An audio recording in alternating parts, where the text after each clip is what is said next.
Hi, this is Sarit Switzer, and welcome to the It Is Taught podcast, a podcast devoted to the teachings of Rabbi Shneur Zalman of Liadi as recorded in his most famous work, the Tanya.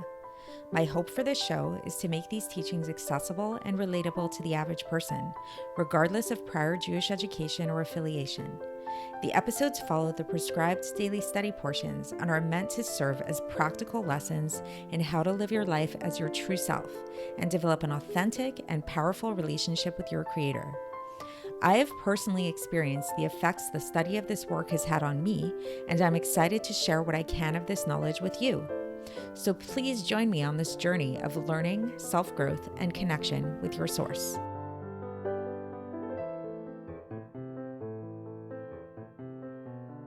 Hi, and welcome to the It Is Taught podcast. This is episode 177 for the 17th of Iyar and a leap year. So there is a quote attributed to Mozart, which says, "The music is not in the notes, but in the silence between."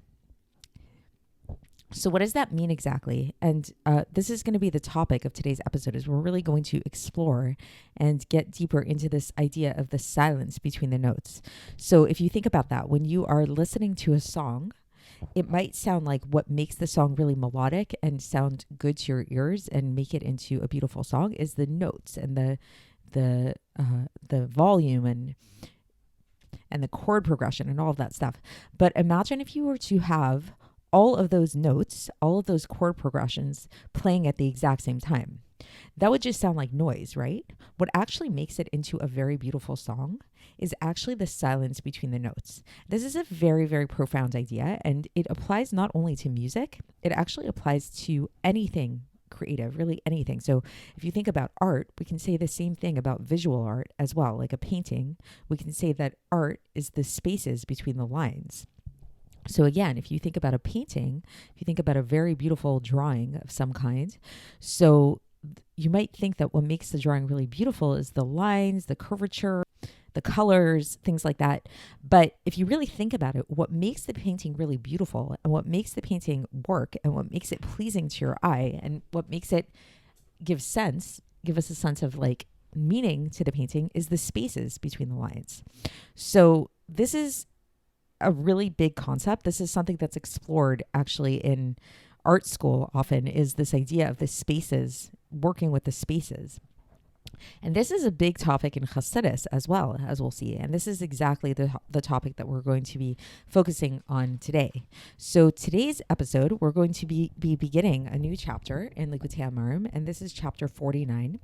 And the focus of this chapter is on this idea of space, and is on this idea of how the grand artist, the grand musician of the entire universe, which is, of course, God, also utilizes space. And also, when we think about God's creation, we tend to think about all the things that he puts out into the world and all the things that he creates in the world. But really, more important than all of those lines, all of those notes, so to speak, is actually the space. It's actually what we don't see. And what we don't see is what gives rise to what we do see.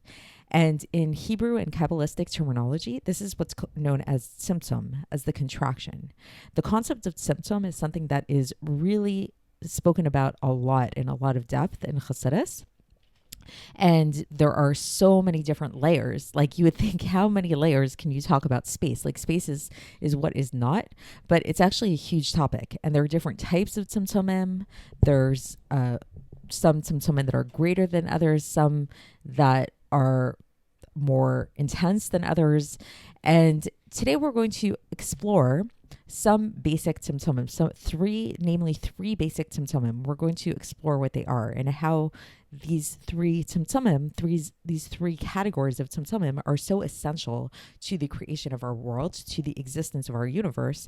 And we're also going to explore how this relates to our practical service of God. Because again, Tanya is a very practical book, and the focus of Tanya is not meant to just be a philosophical treatise and to help us understand God just in a theoretical way, or the universe in a theoretical way, but it's actually meant to be very practical. And the end conclusion of what, just to skip ahead a little bit, of where the Alter Rebbe is going to take us on this journey of really understanding the space and how God uses space to create the universe, is that the lesson that we can learn from this, and the lesson that we really should take away from it, is that really ultimately God, in order to bring about this world, in order to bring about us, God restrains himself a lot, like really a lot. Like he really removes himself and holds himself back, so to speak, a lot in order to make this reality real.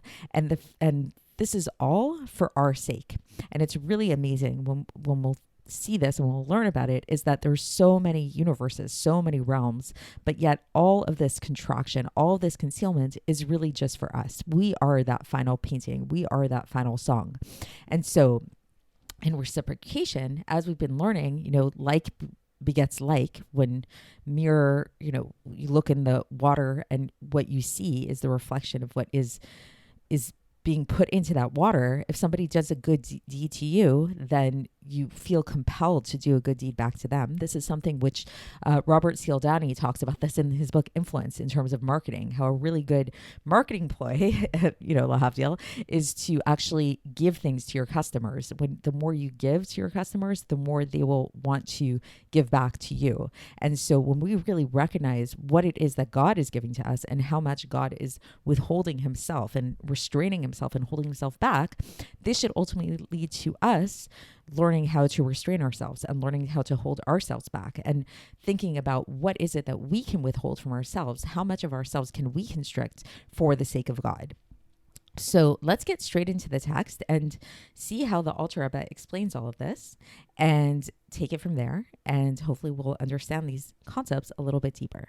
So the Alter Rebbe begins, and he begins by saying that this whole idea of this, so we've been talking about this idea of Tzimtzum, this idea of Hashem concealing himself from the world in order to create the world. So the Alter Rebbe begins, and he says that all these aspects of the concealment and the hiding of the infinite God in the Hishtalshus, we call it, like the chain of descent of all the worlds, until we come to this physical world, it's actually, they're too numerous to count. Like if we were really to get into like all the levels of concealment that God goes through in order to create this world, we wouldn't be able to count them. They're too vast. There's too many. And the Alter Rebbe says, as is known to those people that know about, that have tasted from the tree of life, it's called the Etz HaChaim. What is the Etz HaChaim? The Etz HaChaim is an allusion to Kabbalah. So the Alter Rebbe basically saying is those people who have studied a little bit of Kabbalah are aware of the fact that the levels of contraction that God goes through in order to create this world are really too numerous to count. There's just too many of them.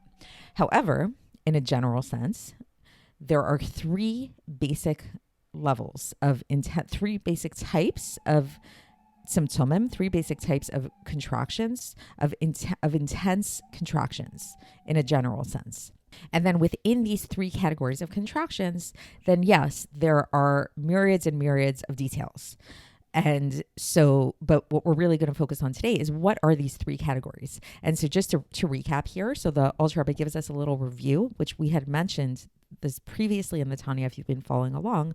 The three general categories, the three general realms, the three general worlds are the worlds of Bria and Yetzirah and Asiya, which are loosely translated as Bria is the world of creation, Yetzirah is the world of formation, and Asiya is the world of action, it's called. And then you might be saying to yourself, wait, I seem to remember that there was a fourth world. There's the world of Vacillus. So yes, there's also a fourth world of Vacillus. However, Vacillus is a strange kind of world because Vacillus is total godliness. And so it's like kind of separate than the other worlds. It's always kind of put in its own category, because just to recap what each one of these worlds are is, I like to really think about it through the parable of giving birth, because I think that's really the best way to really understand these four realms. Because if you think about it, creation is really an aspect of God giving birth. So the realm of Vacillus, which again is a world but not really a world, is when you have the potential of a baby to be born within the mother and the father. So they haven't even united yet. They have not even conceived a child at all. There's just a potential there. So yes, the child exists in a potential form within the mother and also within the father, but there's no baby. There's no conception at all. There's no, right now we're living in a time of heated debates about abortion and stuff like that. This is like beyond that debate even, because they haven't even conceived anything. There's nothing, but there is a something. There's a possibility for a child, but that child is totally and 100% united with the parents. There's no separation between the child and the parents. Then the world of Bria is the conception of the child. This is where, yes, now we can say the woman is pregnant. She may not have any visible signs of being pregnant. There's no like development of the baby yet, but she has now conceived a child. She is in that level of conception. That's the level of Bria.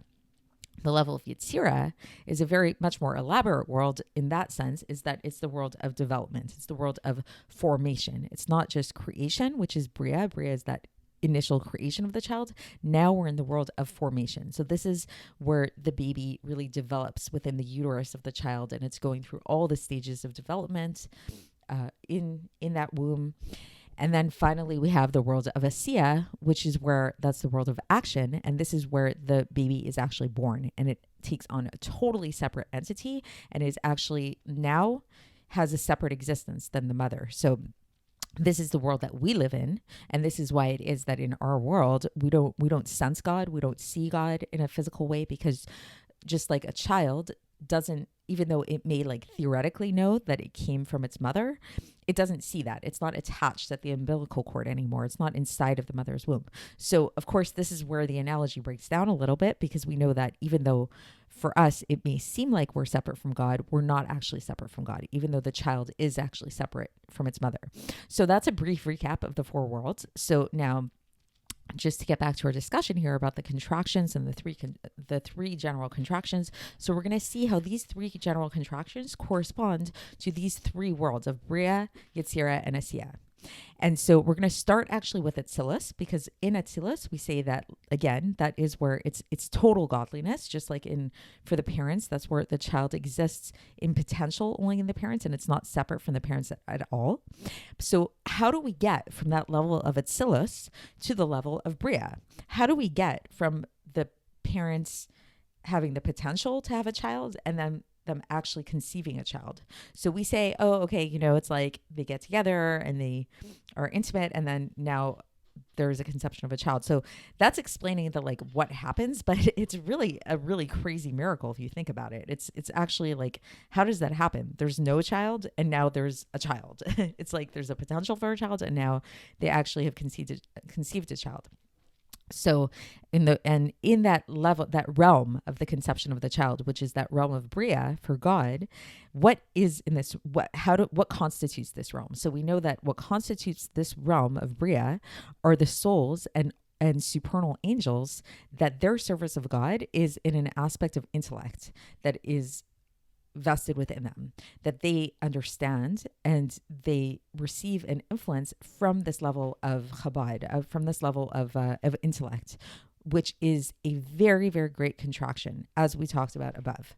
So basically, so just to break that down again, so as we discussed elsewhere, it within godliness, within these spiritual realms, the realm of Bria, the realm of conception, is this intellectual realm. It's this realm which is ruled by the intellect. So it's a realm in which you have angels and you have souls, and what they do all day long is they think and contemplate about God, and they try to understand godliness as much as possible.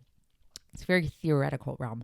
So, but it is a realm, so again, going back to the analogy of a baby, it's the conception of the child, but there's no actual formation of the child. The fetus hasn't developed yet. It's just like now the woman is pregnant. So now it's like, what that pregnancy is going to look like, how it's going to develop, what are its various components going to be. It's there in a DNA format, but it's totally theoretical still at this point. It's not actually developed.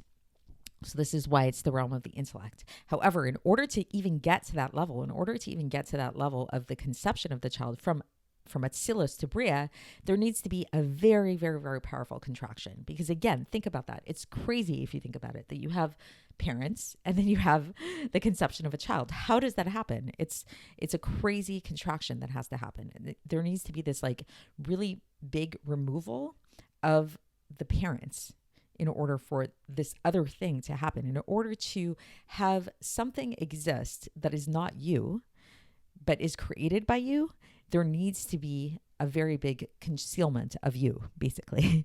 And so this is what happens with God. And so this is the first contraction. Then we have the next contraction. The next contraction is from the realm of Bria to Yetzirah. So this is from the realm of conception or creation, we call it, to the realm of formation. Because when we think about the small amount of light that gets clothed within the realm of Bria, so just to explain that again a little bit more, is that what do we mean by this big contraction that happens from the world of Vacillus to Bria?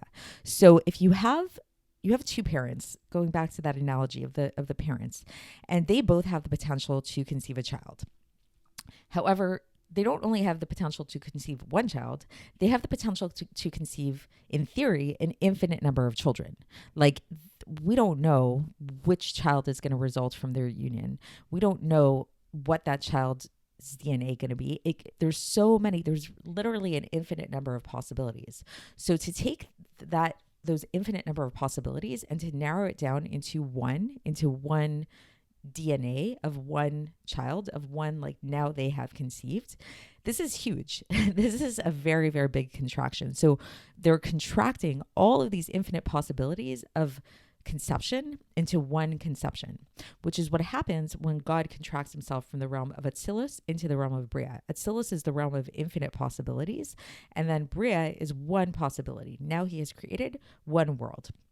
However, even though that's a huge jump, where it's like now we've gone from one possibility, from infinite possibilities into one possibility, when we want to do that next jump of Bria to Yetzirah, even though the level of Bria sounds like it's a very minute level of light because it was such a huge contraction from the level of Vacillus, in comparison to the realm of Yetzirah, the realm of formation, that realm of Bria is considered like infinity in the realm of Yetzirah. So this is where it becomes very relative. So again, let's go back to the analogy of conception and pregnancy. Is that okay? The woman is pregnant. She took a pregnancy test. The parents were intimate and she conceived a child. She is now in this realm of conception. But then to go from conception into the formation of the child, that's a huge jump, because when she conceives that child, what that formation of the child will be is as of yet really unknown. Yes, it has a DNA. That's true. But how that DNA will manifest is not a clear-cut thing. We really don't know. It's, you can have twins who have the same genetic components to them, but the way that they actually develop in life is going to come out very, very differently. There's a lot of unknown. And the possibilities are really infinite. So this reminds me of that discussion that we had about quantum mechanics. If you go back quite a while ago, where we had a whole discussion about quantum mechanics and perception and all of that, and how let's say we talk about like Schrodinger's cat, and how when the cat is in the box, we don't have to get all into it here, but the cat is in the box and we don't know, is the cat dead or alive? And we don't know until we open that box. So while the cat is still in that box, it's in potential, it's both. So while we're in the realm of Bria, while we're in the realm of conception, what the formation of the child is going to look like is still in the realm of the unknown. It's still in the realm of theoretical. So to get from that level of Bria to get to the level of Yetzirah is a huge jump. And the only way that we can get there is through the only way that that world of Bria can be vested within the realm of Yetzirah is through a very, very great symptom once again. So we had one symptom. So symptom number one was from the world of Vacillus to the world of Bria, in order for there to be a conception at all. And then to get from the world of Bria to the world of Yetzirah is our second contraction, our second symptom, which is another huge one. And then now we have our third one, to get from the realm of Yetzirah to Asiya. That's another one. So again, going back to the analogy of a child and the conception and development and subsequent birth of the child, to go from that developmental level of the child developing within the mother's uterus to actually now the actual child is born is a huge thing, because it's like up until then, the child has actually, even though it's developing within its mother and it's developing all these traits and everything, it doesn't actually become a separate entity until it actually emerges from the mother. And at that point, that's a huge contraction. And interestingly enough, if you think about it, we actually use the word contractions in order to talk about that level of that way of a mother. You know, when a mother's pregnant and about to give birth to a child, she experiences a lot of contractions, right? So I think that's interesting that we use that same term to describe physical birth, which really does parallel spiritual birth, which is the spiritual aspect of bringing the world into existence. And then the Alter Rebbe writes here in brackets, he says that these three aspects of contractions, like we're talking about them in a very general sense here, but they are elaborated upon a lot more at length in order to make it more accessible to our lowly intellect. So it's the basic idea here is that even if I'm trying as much as I can to try to explain these three contractions, if they still seem kind of obscure to you, that is normal, because they are really big topics and there's a lot more to explore in each one of these. But the Alter Rebbe just wants to give us a general sense of each one of these contractions in the session today that we're learning. And so now the Alter Rebbe goes on and he says, this is like the clincher, is he says that the purpose of all of these contractions is actually for the sole purpose of the creation of the body of man, which is material, and for that man to subdue the sitra achar, to subdue the negative aspects, that other side that we talked about earlier in the Tanya, so that there will be more light over darkness. By having man elevate his animal soul and also his vital soul and all of its garments and all of the powers of the body, all just for God, as we explained above at length. So again, in the earlier parts of Tanya, like earlier on in this podcast, please go back and listen if you need a review or if you haven't already. We talked a lot about how like the whole purpose of man is really to elevate their animal soul, elevate their godly soul, elevate all of the garments, like really to do this self-transformation. And this is the ultimate purpose, the Alter Rebbe is saying, to really, of everything, of all these contractions, is really in order, this whole Hishtalshelus of all of the worlds is for this purpose of man, for this. So same way that, going back to the analogy of a child, that the whole point, why is the woman conceiving a child? Why is the fetus developing within the mother? It's not just like for her to be in a state of pregnancy, like being pregnant is like a state of being in its own right? But it's not just for the sake of being pregnancy. Obviously, it's obvious to us. The whole point is the child. The whole point is for that baby to be born and have a life of its own, and hopefully to develop into a good and upstanding, upright citizen. So too with us, the whole point of all of God's contractions, the contraction from Vacillus to Bria, the contraction from Bria to Yetzirah, and the final contraction of Bria to Asiya, is for us, is in order to create this body, our physical bodies and our lives, in order for, and then the point is for us to elevate ourselves, to subdue the sitra achra here, and to be the best versions of ourselves that we can be. And so just to go back to the intro where I spoke about art before we move forward, is similarly, it's like when a person is composing a piece of music, or a person is in the process of creating a piece of art, they're really just, you can think about, I didn't talk about a sculpture, but a sculpture is the same way. What does somebody do when they create a sculpture? They're actually removing parts of the material that they're using. If somebody's making a sculpture out of marble, let's say, they're chipping away at things, they're creating space, and that space is what's going to create the art. Just like when a person is making music or visual art, like a drawing or whatever, they're really actually using those lines on the paper or using the notes in order to emphasize the spaces. So it's like a flip side of what you really want, of the way we tend to think about art, is that it's really the spaces that give us that focus of what it is that we're supposed to be focusing on. And that ultimate focus, the ultimate purpose of it all, is that final product. It's what's left over after we removed all that space. Then yes, we enjoy the actual music, we enjoy the notes, we enjoy the lines on the paper, we enjoy that final sculpture, but it's all due to the removal of what we are not listening to. It's all due to the fact that the composer or the artist is saying, I'm not going to use this note, I'm not going to use that note, I'm not going to put a line here, I'm not going to use that color. And they make that final decision of which note they're going to use, which line they're going to use, which colors they're going to use.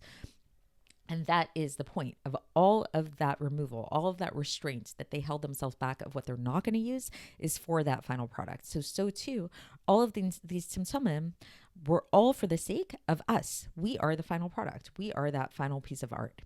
And so now the Alter Rebbe moves on to the more practical message for all of us, is that, again, he brings up this line, which he had mentioned previously, taken from Mishlei, which is Kemaim hapanim el lapanim, ken lev adam la'adam. So just like water reflects water, so does the heart of man reflect the heart of man. And we talked about this in terms of that whole episode where we talked about if somebody loves you and they show you love and they reveal love to you, then it's natural for you to feel love back at them and to project love back at them.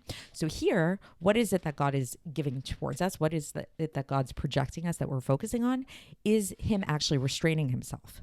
So just like the Alter Rebbe says that God, what does God do, so to speak, is that he takes his light, by way of analogy, and he sets it aside. He pushes it aside, this infinite light that God has. He sets aside the infinite light and he hides it and he conceals it in these three general Tzimtzumim, these general contractions that we've been talking about. And it's all for the sake of his love of man, of lowly man, in order to raise this man up to God, in order to bring us close to him. And then the Alter Rebbe brings a citation from the Gemara, from Bava Metzia, page 84a, where it says, Ahava docheket habasar, that love impels the flesh. So what that basically means is that, on a simple level, is that love can really motivate people to do a lot of things.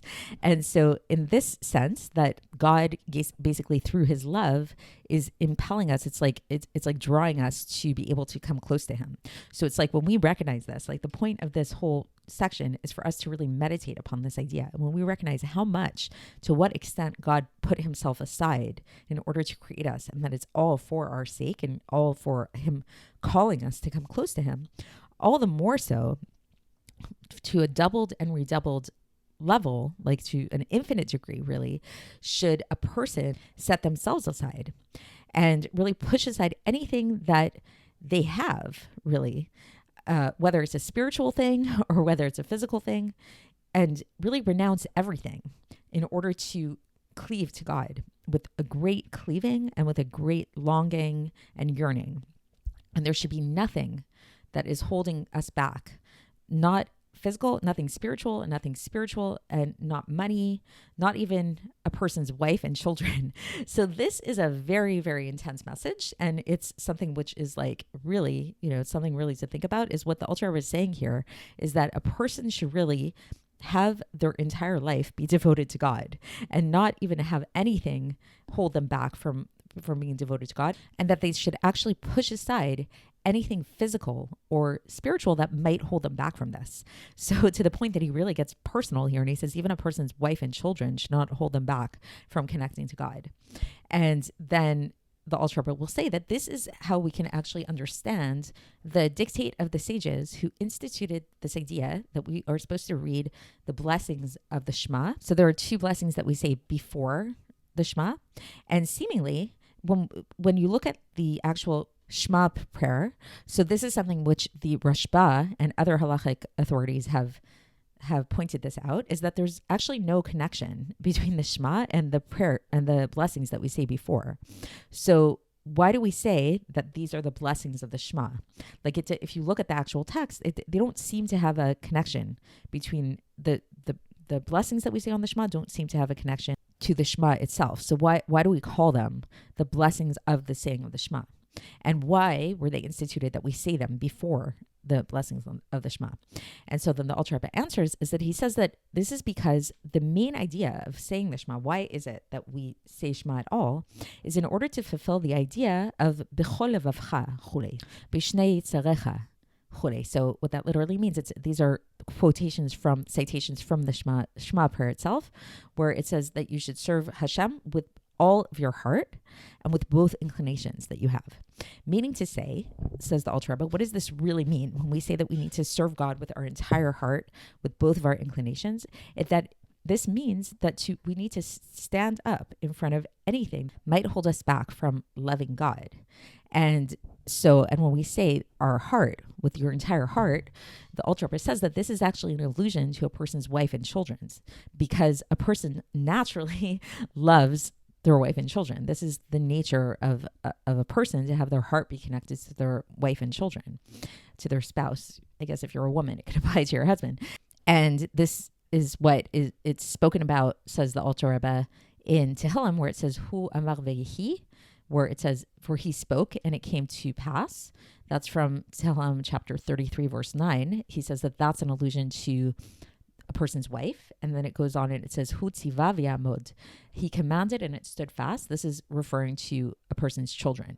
So meaning to say, the point of why the Alter Rebbe is bringing this is that Hashem created a person to naturally love their wife and children.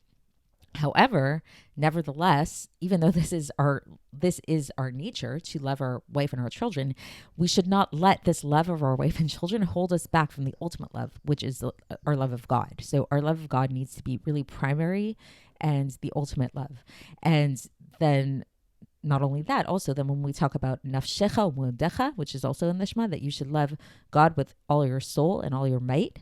This is referring to a person's life. This is their soul, and their might is referring to their sustenance, to their money, and to their pranasa, basically. So basically the whole idea of all of this is that a person really needs to devote their entirety of their life, they should not have anything hold themselves back, like not the love of their children, not the love of their spouse, not the love of their money, not the love of themselves, hold them back from that ultimate love of God.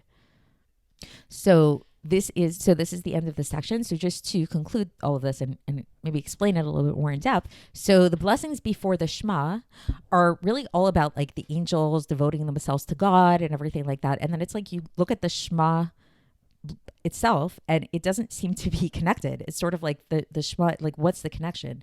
And the Alter Rebbe here is saying that there is a very strong connection, because the whole point of reciting the Shema, what the Shema is all about, is about this total and exclusive devotion to God. So this idea, this might sound strange at first glance, this idea that we're supposed to even renounce our love of our family for the sake of loving God, and the love of ourselves, and the love of our money and things like that. Like it's like you might be thinking to yourself, I didn't know that Judaism was such an ascetic religion where we're supposed to be totally non-attached to these worldly things. But the truth is that, and this is spoken about also in Shar B'Tachon, if anybody's interested, of Rabbeinu Bechai, as part of his Chovas HaLevavos greater work, is this idea that actually, like, we need to start with God. Our focal point needs to be God. And we need to realize that as much as, yes, it's our nature to love our families, to love our spouses, to love our children, like that's very natural. To love ourselves, we even talked about previously, that's a very natural thing. Even your money, I mean, it's natural. You work for your money, you're going to love your money. Those things are very natural things. But we need to recognize that all of these things, whatever they are, they ultimately are not they're not the source. They're not the source of us. It's not really where all of it's coming from. Like our love of our spouse, even our spouse is only here because God gave our spouse to us. Our children are only here because God gave these children to us. Our lives are only here because God is constantly vivifying us with life. The money that we have is not coming from our boss. It's not coming from our clients. It's coming from God. So this recognition, is this whole idea, this meditation that we're working on, is to really recognize the source of all of this, and to really not let anything at all, not to give power, not to worship basically anything but God. And that's the basic idea. So, and just like the way that we can really understand this, and this is today's meditation, that we can really see how much God set his own nature aside. Like God's nature is really just to be, just to shine in his infinite glory and infinite way. But he set aside that infinitude over and over and over again through all of these contractions, which we detailed the 3 general contractions today, in order to bring about this world, in order to bring about our bodies. And it's all for the sake of his love of us. So just like that, we should also do the same. We should also set aside our natures, set aside all these compulsions that we might have, and dedicate our lives to God, because that is the bigger purpose. Just like, again, an artist or a musician, they might have an infinite number of ideas. They might be like so excited. They want to like just play every single note in the universe, use every single color on the paper, every single line. But they have to hold themselves back, and they have to really recognize that for the sake of what it is that they're creating, for the sake of the bigger picture, they have to really restrain themselves. And the restraint is actually a lot more than the actual output. And that is the message of today. So thank you for listening, and we will continue along these lines tomorrow when we continue with this chapter, and I will speak to you then. Thanks for listening to the It Is Taught podcast, hosted by Sarit Switzer.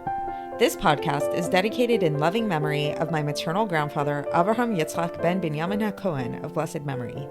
Music by Shoshana. If you enjoyed this episode and would like to support the show, please share it with others and subscribe on YouTube, Apple iTunes, Spotify, or wherever you listen to podcasts. And make sure to leave us a 5-star review. To find out more about the It Is Taught project, including more information on my soon-to-be published book, please visit our website, itistaught.com. To catch the latest from me, follow me on Facebook, Instagram, and Twitter. Looking forward to speaking with you tomorrow, and until then, have a great day.